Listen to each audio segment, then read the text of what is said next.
Welcome to the Cherry Picker After Dark, the Patreon exclusive version of the horror movie podcast where we like to kill people, but not really, and sometimes we talk about not horror movies, which is what's happening today. I'm your host, Zack Cherry. With me, as always, is...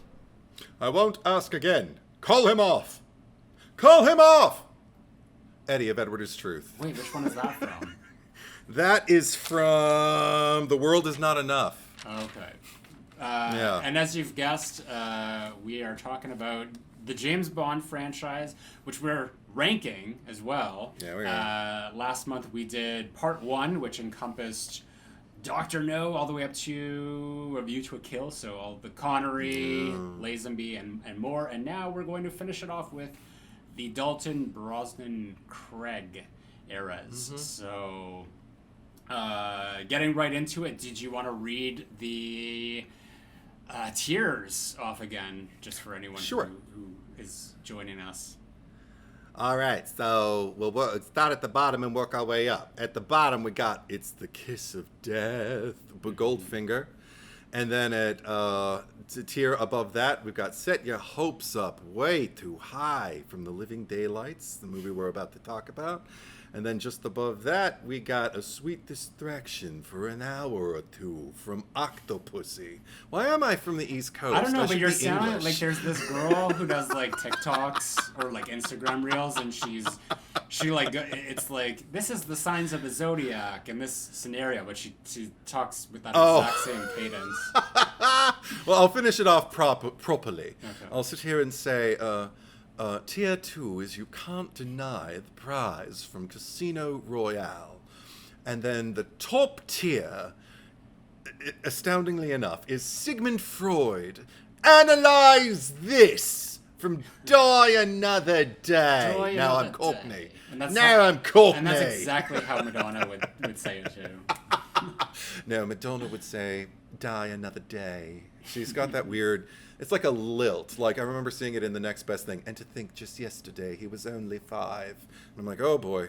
It's almost like there's, like, British, but also, like, maybe a little New Englander in there. Like, it almost sounds like early Betty Davis. Like, maybe, like, Betty Davis in The Letter. Just like, Papa, don't preach. But, it could be. But with, like, with a little bit more teeth, you know? Yeah. Oh, God. I'm not going to do it. But no, there was an interview she did back in the 90s when she was talking about being in her 30s. And they asked her, like, how do you feel about growing older? And she had some weird, like, Eastern European thing that she was doing where she's like, when you're 30, are you supposed to put yourself out to pasture? And I'm like, where do you think you're from? Are you supposed to die when you're 30? Just put yourself out to pasture? And I'm like, okay. Yeah. Put yourself out to pasture. That's anyway, yes. So this is James Bond. This is a Patreon exclusive. So if you're watching this on YouTube or listening, just know that it is a preview, and you can access the full episode by heading over to my Patreon account. That is patreon.com/ZackCherry, ZackCherry. And with that, if you are subscribed to the Freddy Krueger tier, you will get access to all of our Cherry Picker After Dark episodes, including last month's part 1 of all this, and many, many episodes with hours and hours upon hours of other podcasts that we have done, which are all very exciting and mostly consist of rankings. I don't know where I'm from right now. I know, you're starting to slide into English a little bit too. Hours and hours and hours. Hours and hours. Years and years. But with that, I would like to properly thank a few people, including my Patreon supporters who have supported on the Michael Myers tier. So we have Kyle Beard, Sam Levy, Ali Hamouche. You thought I was going to do the whole thing like that. Shane Allingham, Tim McKay, Stephanie Starbright, Horror Slut 95, Bruce the Genetic Jackhammer Rando, Gary Blasick, Josh Carr, Michael Boswell, Brandy Beebe, and then the Ghost Faces, Eric Champney, Daniel Saturn, Baby Ghoul, and Garrison Nichols. And if you're wondering why we're speeding through this, it's because we've literally, these are 2 parts, but we've recorded them all together. And you know, the whole thing is going to be like 6 hours, you know, but or less hopefully. But I before we get to the Living Daylights, I also want to thank our podcast editor, Jason Voorhees Gallotello. So thank you very much for enduring all of this this James Bondery. And having said that, the tier has been cleared. All the have been cleared of what we put up there before, so we're gonna get through this in terms of movies 15 to 25, and we're only including the regular Eon, like actual James Bond canon, none of the Casino Royale, Peter Sellers, or the original, or the Never Say Never Again. This is just the actual official ones. And when we're done that, we will include where we ranked the originals. So Patreon, check it out if you can. You're supporting the podcast, and we really appreciate it. You're making this happen. You're putting our kids through college. Of which we have none yet, but no, it's actually good if it comes and goes. If you're like Carrie Fisher in the first Star Wars movie, I recognized your foul stench the moment I stepped on board, and then immediately they're like, "Aren't you a little short to be a stormtrooper?" Like, that's where you want to waver between. That's what you want to do. All right. All right. So you ready? We're ready. We're diving into the Timothy Dalton era. Yes. Okay.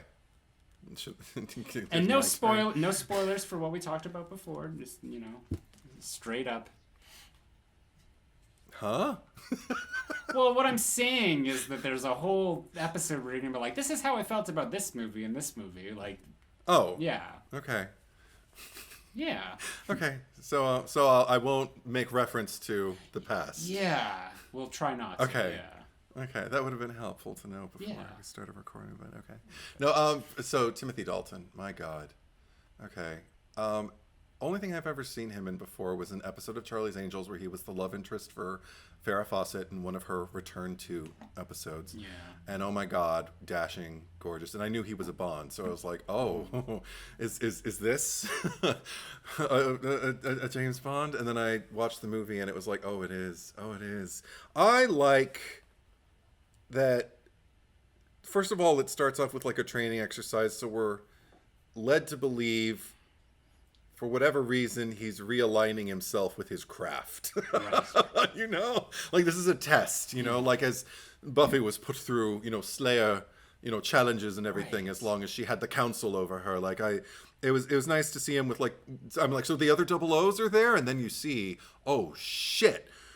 So I just love that immediately I got a vibe that he's all business, and yet he has a weakness for women, but it doesn't bother me. Like, I don't know. It was a good springboard from the onset. Like that I had a good feeling about this movie. I don't think it's perfect, but you know, same old Q, new Moneypenny. There's lots of things to absorb and kind of like embrace and be grateful for, I find. What about you generally? Like, how do you approach this? I like Timothy Dalton a lot. Mm-hmm. I wish that he had more movies under his belt. Because, you know, I think that typically what I've seen with most of the Bond actors is that by the time they get to like film 3, that's where they really come into their own and own the role. And he just didn't really get that opportunity. And this one in particular, I don't like it. I find it very uninteresting. I don't like the villains in this, especially. Like that's the thing, you know. Like I'm a villain guy. I like when the villains are like, you know, fantastical or flamboyant or have any sort of like personality. Here they just seem like very bumbling and like them. And that's the thing. There's not even like one all-encompassing villain. It's just like this like team of them, and like each one is like you know, less spectacular than the next. And the probably the most interesting one is Necros, who is, I mean, for all intents and purposes, he's just another version of like your Red Grants or your Hanses, or your who's the gay dude in For Your Eyes Only, you know, like unofficially. But yeah, and there's more to come. It's just like the question, like maybe some Eastern European, like we don't know exactly where, kind of doesn't really talk a lot, but just like tall, like muscular, bleach blonde dude. Sure. Because he's the most like physically formidable with Bond in this movie. But like other than that, there's really like there's no one to sort of like root against, or you know, or root for, or love to hate, or anything. It's just like this is just a boring, you know, team of villains. I'm so beyond frustrated with Kara, the Bond girl in this, who just like it's just boy. How many times can she mess up? And it's just like everything. It's like she is like Stacy from Candyman, that, you know, like the girlfriend that the husband moves in after Helen is sent to prison. Like she needs someone to guide her through everything here, and it's really irritating. The only thing that's really like kind of keeping me engaged is Timothy Dalton, and I think that the story around like what he's in here is like it's like very convoluted. There's a lot of it's like a story that requires a lot of explanation, a lot of exposition, and it really weighs down heavily. Like after like not even like the second or third or fourth time we're telling it, so it's not the easiest film to follow. It does have some fun like action set pieces here and there, but even those feel kind of like we've seen them done better in other movies. So this one to me is just, you know, it's always been kind of a flop. I've tried to like it, I can't. And I think I favor it a little bit more than you. Like I feel you about the Kara complaint, because the second that like they had conducted that little switcheroo with her and James, and then all of a sudden she wanted her damn cello, so they have to like reverse engineer like everything that they did and risk everything just so she can get her fucking damn cello. I was so upset with her, and and the rest of the time I was honestly, cards on the table, I was just jealous. I didn't like that she got to take the horse-drawn carriage ride with James, or that when they had to choose between the Ferris wheel or the spook house, she chose the Ferris wheel, and that he kissed her on the sky buckets. So anyway, I don't like her. But and with the villains, like you're right, they didn't create like any real strong impression. I do recognize I called him the creepy blonde milkman imposter before I knew that he was Necros. But he's he played Arthur the bear. He was a bear that turned into a man in one episode of a series I love called Northern Exposure, around the same time of this movie's release. And but I never saw him with his clothes off before, and I was kind of like, oh, okay, he does got it going on. But I was more compelled by, because I mean, I remember the way they introduced Joe Don Baker as Brad Whitaker, and the fact that he was standing there among like these numerous representations of himself, like as Hitler or as Caesar, I think, or who else was he, like Genghis Khan, I think. Like there are all these wax figures of him, and I thought, well, that's kind of eccentric, but it's so clear that he's the real one when when whoever it is, I forget who it is, who walks in to like have the meeting with him or whatever. Like yeah, it's just like it was just kind of like. Yeah, it felt like somebody trying to like push like some kind of I think disorder. it was the general that they're like scheming to kill. I think it might. Okay. Have been him. I don't even. That's how little I remember. There's so many opportunities here where just like there's just characters that I'm so uninvolved with. Like there's a scene earlier, because like, and that's another thing. It's like there's this very convoluted plot of like getting General is it Koskov? Is that Yorgi? They all call him Yorgi. So. Yorgi Bear. Yeah. Let's call him, because they're like he's defecting, but then like there's this whole, sorry, the phone was ringing. There's this whole thing where, you know, he's double crossing them, and he's actually got this thing going on, and it's just like there's a lot of confusing stuff that's happening, and it takes like so much of the movie to like really become invested in it. And like while that's happening, it's the scene that you're talking about where the milkman, the sabotage, like whatever, he's coming in because MI6 is there at this like safe house, I guess, where it's like M and Bond and like the minister of whatever, and they wait until like after M and Bond leave before like any of this action takes place. And it just feels like, well, wouldn't it have been more exciting if Bond was involved in this scene? Like, why did they wait until, like, there's no characters that, like, the only person that we know about is Yorgi, and at this point, like, he just seems like this schmuck that, like, who cares? Like, so there was a lot of, it felt like they always went for the least interesting decision constantly for this movie. And there's more Bond movies that do this, but, like, this one in particular. I mean, I did appreciate... I felt like John Rhys Davies was utilized in a way that was compelling, that kind of gave me what I expect from a John Rhys Davies, whether it's an Indiana Jones movie or this Bond movie. Like, I mean, the fact that there was this history. Again, like, I love backstory, and I love knowing that there was some kind of trust that was shattered between him and Bond, so that when James comes to his... was it his home or his... wherever he was staying... and his wife or his lady friend is there. And I remembered feeling, oh, this is charged. Like, James feels betrayed by this man who was once a comrade or a friend or, you know, some kind of associate, somebody who he could rely on. And now he thinks he's, you know, with the baddies. And I was so interested in it that it also, like, became like a kind of defining moment for this Bond for me, because I didn't know how I felt when James saw that John Rhys Davies' character Pushkin, ironically enough called Pushkin, he pushed a button on his watch, which James immediately knew that he was summoning, you know, a bodyguard or a henchman or whatever. Yeah. So immediately takes control of the situation. Now, this was where I was like, I am so in this because I don't know how I feel. He pulled the robe, I guess, or the nightgown, I can't remember, off of the woman and hid Pushkin out of the way and himself. So when the guard walked in, the woman was just standing there completely, you know, disrobed. She was, I think, only in her panties and like some garters. Yeah. And I was like, oh my God, the woman did not know that's what you were doing when you did that, James. And then, but it created something so that when the guard came in, he didn't know what to do. It's an awkward moment. Mm-hmm.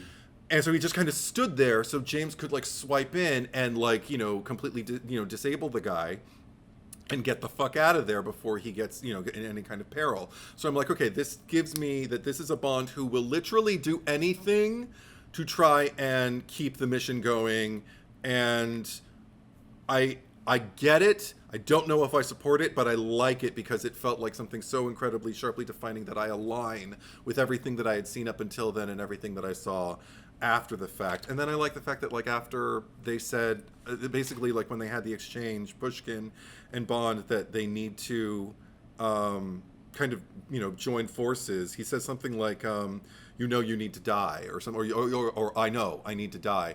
And then immediately we cut to the next scene. I knew, okay, there's a plot at work right now between the two of us, scheme, where he's going to fake dying, and he did, and that way he can be eliminated from the situation and James can get them tailing him again. I don't know. I thought it was all handled pretty well as far as that was concerned. So I thought it was just a little good, just as much good as there was bad. So where I would put it, I think, is in You Can't Deny the Prize.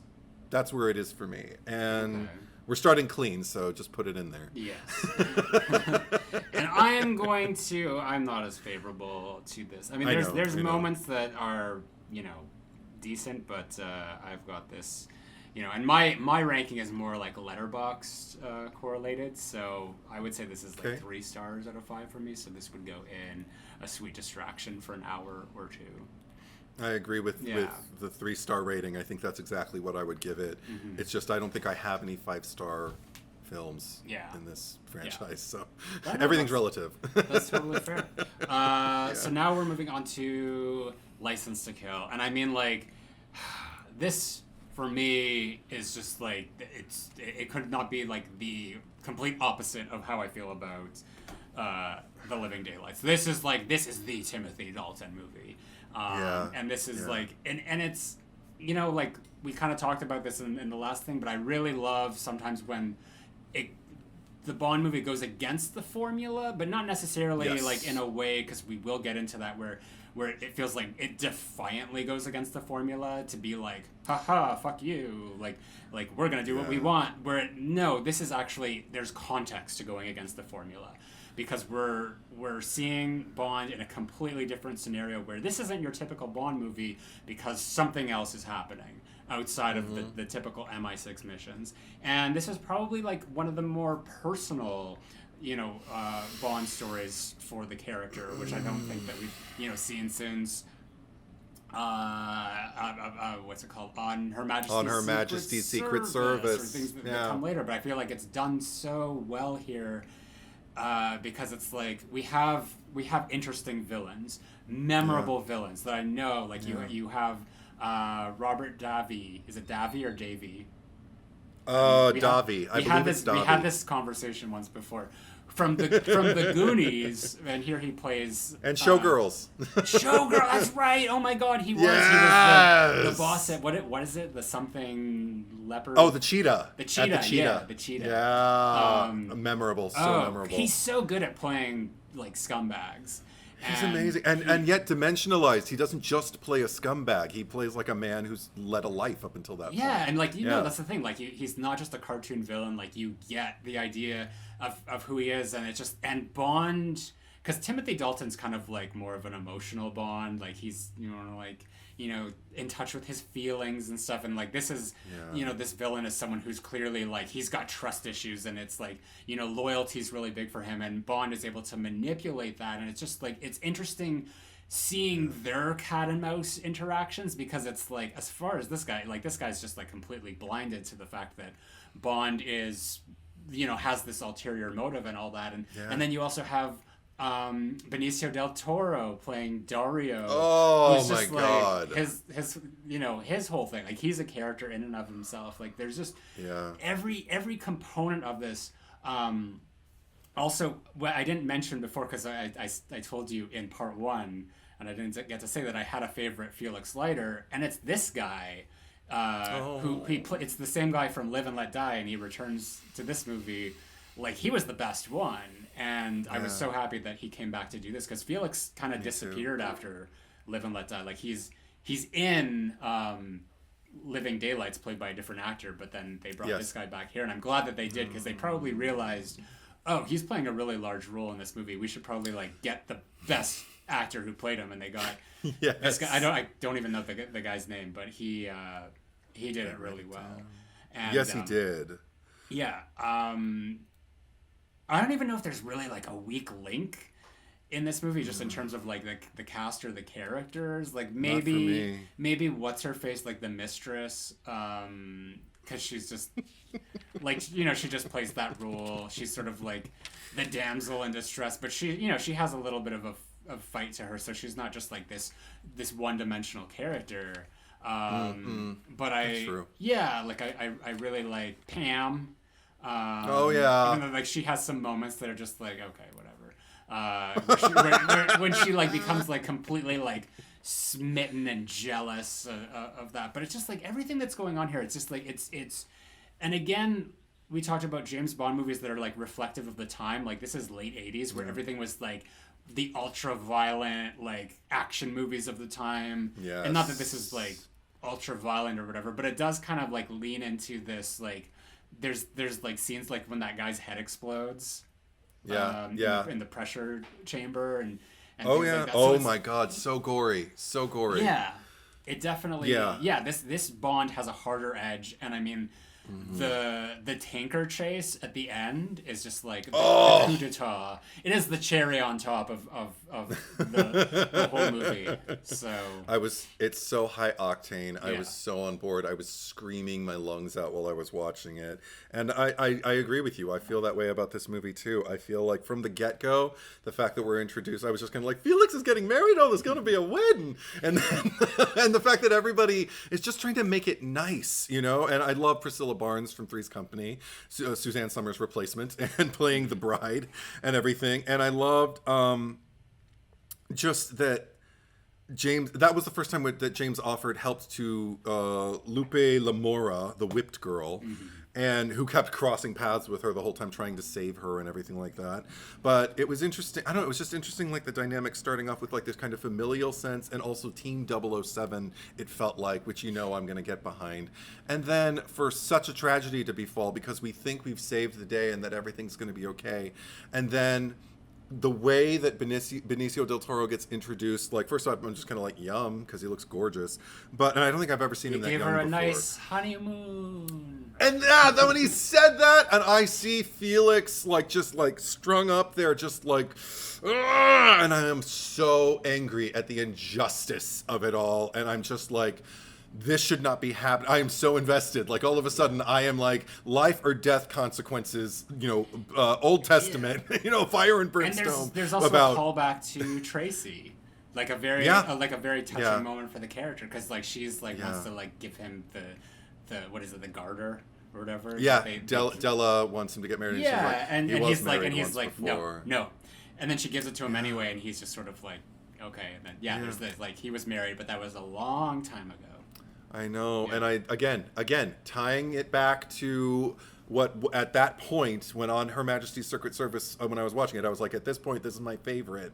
Whenever we can link it back to that grief, I think I enjoy my Bond. I think I knew at this point, I enjoy my James Bond cut with a little bit of pathos because, number one, you use the word edge. It gives him an edge that I don't like when he's just kind of like walking in a tuxedo, sauntering through a room, having any woman he wants. I can't relate to that. And so I like that getting a bit of grit to it, getting a history, getting a person who can experience loss and grief and all of that, who still does the job anyway, because that's somebody who I'm going to root for. And then I loved Sharky, played by Frank McRae, having James back at the aquatic warehouse, and then that was one that worked. Like, here they had introduced characters who were kind of like a little like fighting shoulder to shoulder with James, and then get plucked out. And when that happened to Sharky, I felt it, but I was like, oh, this is loading the gun. This is just making James like putting him more on the mission. Like, look at the people you're stripping out of my life. You know what? You're gonna pay, you fuckers. So where's this going? This one is going right in Sigmund Freud. Analyze this. Yeah. And I agree. I agree. This is a Siggy Freud. This is another one I took way too many notes for, and I could literally do an entire pod on it. So that's where it belongs. All right, now we're into the Brosnan era of it, and I'm just gonna say right now, like especially after this rewatch.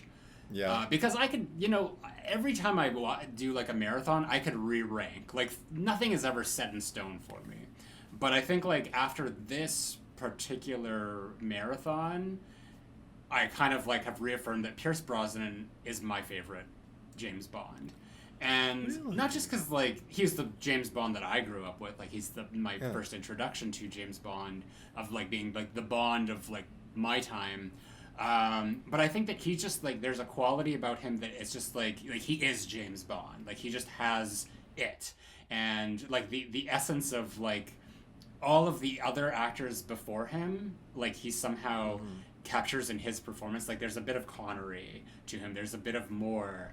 Like, there can be, like, Lazenby, it's hard to say because, like, there wasn't really enough of an opportunity for Lazenby to find his own Bond. But, like, there's definitely Dalton to Pierce Brosnan as well. And I just think that he's, like, everything that he delivers, like, he just looks the part. He embodies everything about it. That it just, like, there's something about Pierce Brosnan as James Bond that, like, I'm still kind of salty that they fired him essentially after 4 films, because I think that he at least had another one in him, like, that would have been nice to kind of, like, rectify what had come before. But I still think that there's an opportunity, because who knows what they're doing at this point. Like, it just seems like they don't even know what they're doing with the franchise. That I don't think that there's really any risk if they did a one-off, like, kind of like the way that, like, you had the 5 Connery films, and then he went away for one, and then they brought him back. I would love to see an opportunity for like them to do like just one movie and have Pierce Brosnan come back and just be like, this is where that character is, 25 years later. Like where would he be now? Because I think that there's still like a really good opportunity to like, if they want to get experimentational, like I would see that. But I feel like in this day and age, they're more so thinking like, what is our long term? What is our like 10-year plan?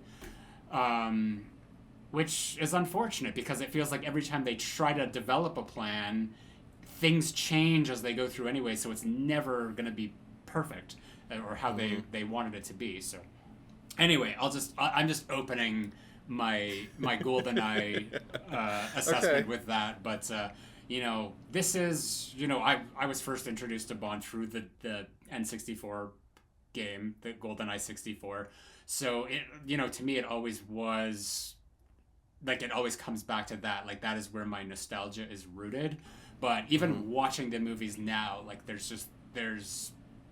I get so much out of them and more. Like, it doesn't feel like nostalgia. Maybe more so Tomorrow Never Dies, which we'll talk about. But, like, with this one... It's got everything I want in a Bond movie. It has like incredible gallery of rogues, just like interesting and engaging characters that electrify the screen when they come on there. Natalia is a wonderful Bond girl. She kind of like gets her own side story here. Like she's a lot more dimensionalized than most of them. There's this whole theme of like the setting of just being in Russia for most of it, and Cuba later on, like it just, like it stands out because there's something unique about this movie that you location wise, and then having, a former 00 agent being the main villain, like that, there's so much duality that comes from that, even in just like Bond versus Alec. I don't mind the music. I know that like a lot of people have that as a complaint for this one just because it's like that weird whatever that they decided to do for most of it, but I don't know, like this is just one, like it is so intrinsically linked to the video game, but like even watching it now, it's just like it's so exciting. Like I just think there's not really a lot of dull moments in it for me, so I'm interested to hear what you have to say. I thought it opened incredibly strong. Like because I knew I was watching like the first Pierce Brosnan one, because I did rent like for all of these. I got the DVDs from the library, so I'm just like watching them on old MGM DVDs, where Pierce Brosnan's one of the things that flips past you when when the menu's loading. But and then there's Reese Witherspoon in her Elle Woods costume shrugging. Anyway, he. When he first came on, my first response was damn, because I immediately just thought this is the best I've ever seen Pierce Brosnan look, and then the way he handled himself, you're right, there was an edge to him. It wasn't quite Dalton, but it was close enough that I could feel something coursing through him that again was kind of like driven by the mission the way he was, and yet he also seems to have fun with it. They give him all these one-liners that feel very Roger Moore in particular, and then also just like this bravado, even the fact that like I got this distinct impression your hair's not going to be messed up once in these movies, is it? And I wasn't right, but I was just kind of like, you've got that kind of Connery, like Ken doll or action figure like thing going, where you're just kind of like this idealized depiction of a man, but he also backed it up with substance. I don't know, I just kind of wanted to follow him. I liked that he was fighting with 006 in the beginning. I enjoyed the flip and everything like that. I was really excited when Famke Janssen came on screen as Xenia on a top, and was kind of everything I was missing in terms of like, for a long time, of just kind of like these the female baddies, just the way, I don't know, she left such an impression. She was so memorable, and she even reminded me that I knew about her. I had heard about her just, via osmosis, like people talking about this movie. I remember people would be like, oh yeah, she's the one who kills men by wrapping her legs around them and like crushing them, and how I remembered so many straight male friends of mine and men in my family going like, oh, I wouldn't mind going that way, like that kind of thing. So there were a lot of things that resonated with me about it. But oh my God, Judi Dench's M, perfection. It feels like it always should have been her, always. I mean, like, and it feels like it always has been her. Yeah. And I mean, like, even like that's why like this is such an important like milestone for the franchise, because it's like, I mean, the only really like relic at this point is Desmond Llewellyn as Q, but it's just like they're bringing in a new M, they're bringing in a new Moneypenny, who's also phenomenal. I love her. Her name's Samantha Bond. Yeah, I like her. Playing Moneypenny. That it's just like it feels like it's the same world, only it's like now it's like the 90s. Now it's contemporary. They've just updated everything, like given it like that 90s sheen. But it doesn't feel unfamiliar. You know what I mean? I when the jetpack was there while Q was talking to Bond, I was just gonna like, okay, movie, I see you. You're sending me a signal that we're gonna be a little silly now. Yeah. I mean, it's not like we weren't silly before, but like expect that for like the next chunk of whatever you're seeing, and whatever. I can't even remember what it is that followed that, but I just remember being like, okay, I'm happy. Oh, James banged his head a bunch of times and. And he kept making quips and everything. Okay, so that's for me. I love the flip when Alec was bad and everything like that, but there was something about everything that followed after that where the quippiness of Bond started to kind of like lose its charm for me. I love that Xenia, when they were on the train and she's just kind of like, he's going to derail us, and she was so excited about it. That's when I just wrote, she is the best thing about this movie for me. Because I wrote down Natalia's random... Okay, Bond was sitting on the beach with Natalia, and she walked up to him, and as she sauntered up to him, I kept expecting her, because she moved to a point where her crotch was in his eye line. Like, you see the back of his head, and her crotch is there. And I kept expecting her to lower, and the camera just held there, looking at her crotch. And I was just kind of like,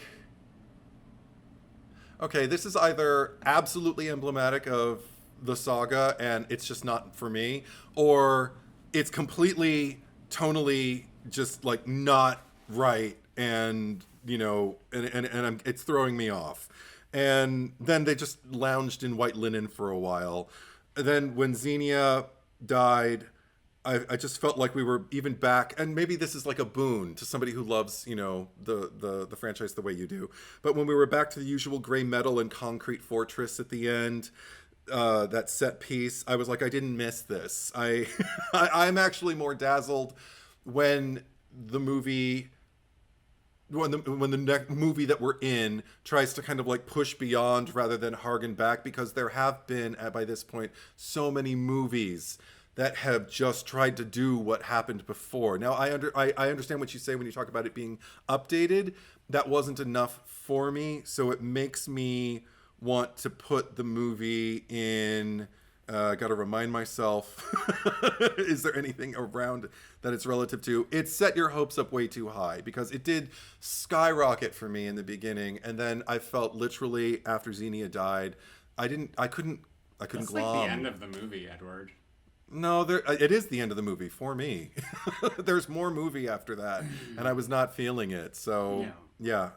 Okay. So I put it very popular choice. Yeah.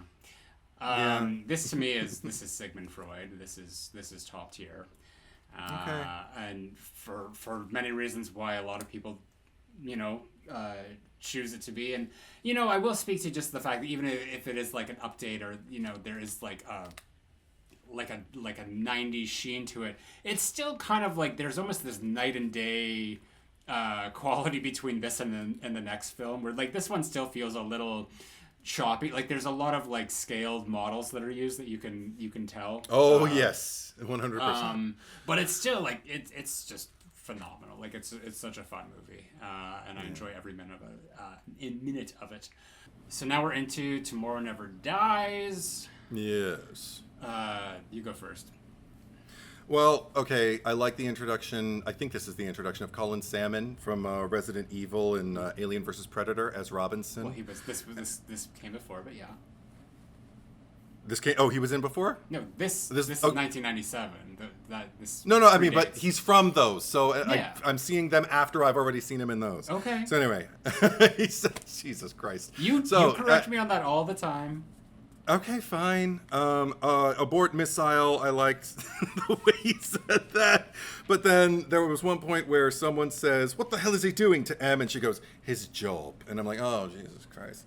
So I was like, I don't know if I'm going to like this one. Then Jonathan Pryce comes on as Elliot Carver, and I was actually kind of interested in seeing how...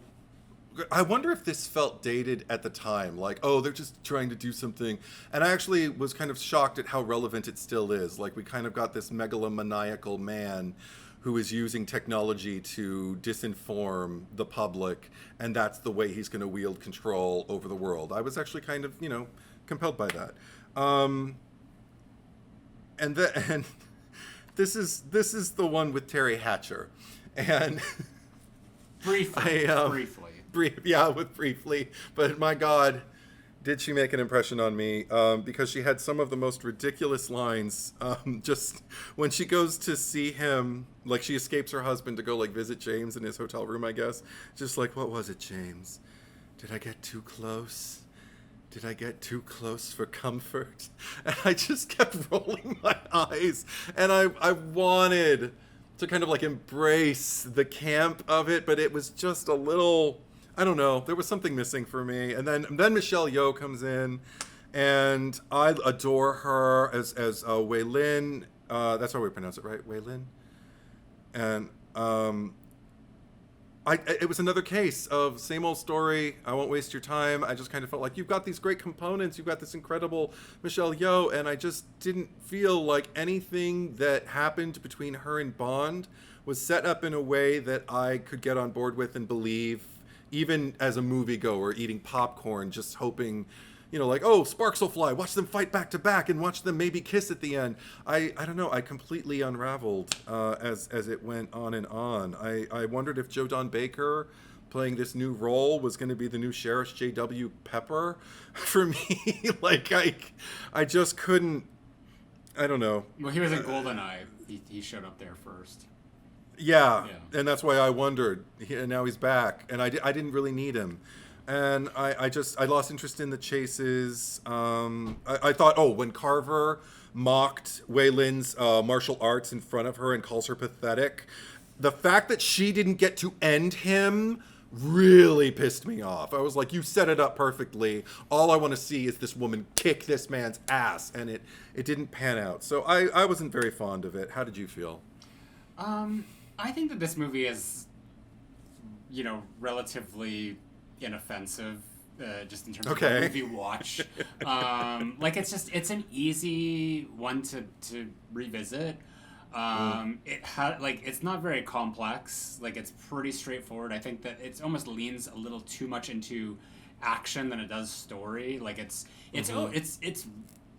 just comes in just under 2 hours. So I mean, most of these feel like they're over 2 hours, they feel long, but it's just it feels like it's just set piece after set piece of just like action. I probably could have used a little bit more development or something more interesting as to the relevancy of, like you say, of just like what the villain scheme is and how that's going to make more of an impact and what the consequences will be in spite of that, because it feels very much like it's just like a lot of just like a little perfunctory of just like we're getting through. Having said that, there are a lot of great set pieces, like the motorcycle chase is a huge standout, and Wei Lin, Michelle Yeoh is like obviously the MVP of the movie.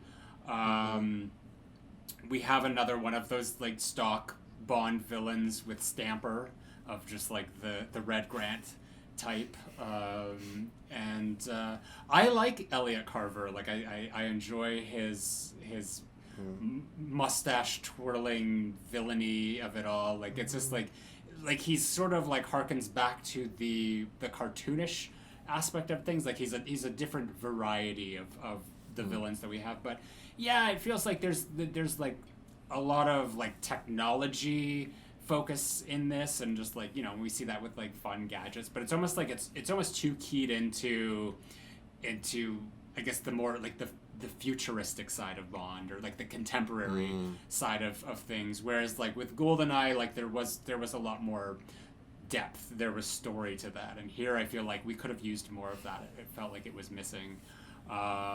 So I mean, this one, it's like I enjoy it, but it's where do I put it? I've got it at 3.5 stars. Okay. So I guess that is that's the second tier. What am I doing? So yeah, you can't deny the prize. What do you think? I gave it 2 stars, which for me translates to set your hopes way too high, below GoldenEye, because I feel like there were pockets of hope for me with GoldenEye. With this one, I was just kind of like, just more wasted space for me. Like, it takes less time, I guess, but it's like, well, then it should be better. It's not that hard. That's how I felt about this one. Yeah, so. That's fair enough. Anyway, that is all we have for the preview of this episode. So if you want to check out the full thing, you can head over to my Patreon, patreon.com/ZackCherry, ZackCherry, and you will get access to this episode, the first part of that, as well as all Cherry Picker After Darks if you are subscribed at the Freddy Krueger tier. Stay tuned. We will be back next week for a regular episode. We don't know what that is yet, but we can't wait to see you. So thank you for watching and listening to this preview, and we will be right